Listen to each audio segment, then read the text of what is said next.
Berikutnya kami persilahkan kepada para jamaah untuk mengajukan pertanyaan atas nama Ananda Aska. Boleh berdiri Aska, kita akan tanyakan, kita silakan mengajukan pertanyaan. Assalamualaikum warahmatullahi wabarakatuh. Waalaikumsalam warahmatullahi wabarakatuh. Izin bertanya, apakah semua anak durhaka pasti masuk neraka? Atau adakah kondisi tertentu yang bisa menjadi syafaat dan penyelamatnya? Baik, silakan Ustazah. Apakah semua anak itu durhaka? Anak durhaka atau anak nurut itu bagaimana pendidikan dari orang tuanya. Zaman sekarang sudah zaman yang modern ya ibu bapak, betul gak? Kalau kita ngikutin zaman boleh, tapi jangan lupa anak kita tanemin pendidikan agama. Ya. Boleh jadi di dunia kita capek-capek ngurus anak biar jadi anak soleh, daripada nanti kita capek di akhirat dimintain pertanggung jawaban. Biar capek-capek kita ngurus anak-anak kita ya bu, ngurus anak-anak kita ya pak ya. Kira-kira kalau kita punya bayi itu ibu bu, tengah malam bangun apa kagak?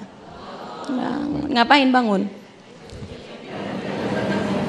Ya Allah bu. Baik, izin Ustazah mungkin akan saya perjelas sedikit apa yang disampaikan atau ditanyakan oleh Ananda Aska. Apakah semua anak yang durhaka pasti masuk neraka? Apakah ada syafaat yang bisa membantu dia untuk ke surga begitu Ustazah? Fadal.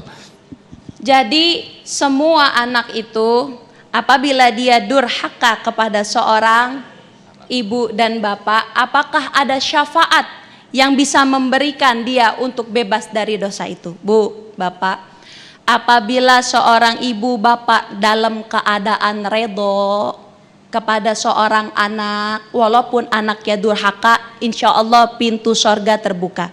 Nabi katakan dalam sebuah hadis, barang siapa yang pagi hari dia bangun, dia melek dalam keadaan orang tuanya redho, padahal itu anak adalah anak yang durhaka, maka pintu surga sudah terbuka, asalkan bapak dan ibu dalam keadaan redho. Bagaimana caranya biar kita redho? Bapak ibu kadang kita mainannya hati, betul gak? Walaupun kita mainannya hati, ya Allah anak kita udah dididik dari bayi, dari balita ya bu ya, ya pak ya. Tapi udah gedenya jadi anak apa? Jadi durhaka.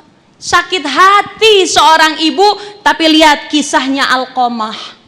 Alqamah ibu bapak sakit hati kepada seorang anak, tapi ketika anaknya mau dibakar oleh Rasulullah, Rasulullah bilang, kenapa ini Alqamah nggak bisa baca syahadat? Alqamah dipanggil istrinya. Wahai istri Alqamah, ada apa? Alqamah ini tidak bisa berbicara, tidak bisa mengucapkan syahadat. Oh, dia punya orang tua, boleh ditanyakan kepada orang tuanya. Dipanggil orang tuanya Alqamah. Wahai Rasulullah, saya sakit hati kepada anak saya yang namanya Alqamah. Hati saya terluka. Saya gak redho sama Alqamah. Tapi ibu, Alqamah lagi sakarat, baca syahadat gak bisa. Engkau redho atau tidak? Tidak, saya tidak redho.